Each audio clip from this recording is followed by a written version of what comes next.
In Mark's gospel, Jesus is put on trial, and he's crucified, he's dead, he's buried, and on the third day, the women go to the tomb. The tomb is empty, and Jesus is not in it.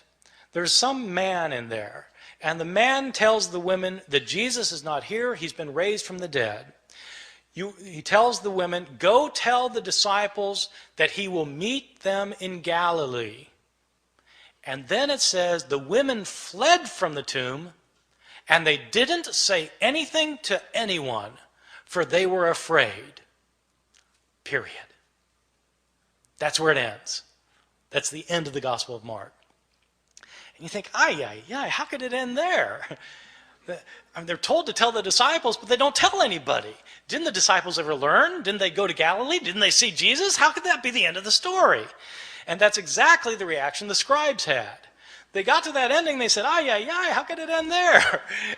And scribes then decided it couldn't add there, and so they added 12 verses. So that in your English Bibles today, you'll find 12 more verses after that, after chapter 16, verse 8, and often they'll be in double brackets, because the translators will tell you in a footnote, these verses weren't originally in here, these were added by later scribes.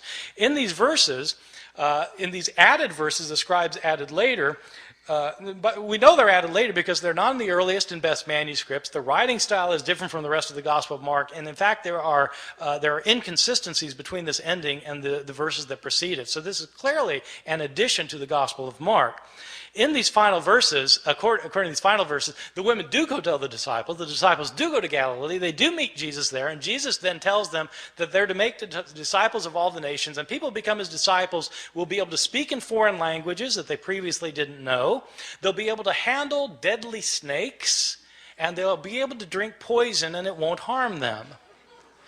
These are the verses that the Appalachian snake handlers in my part of the world use to base their liturgical practices on.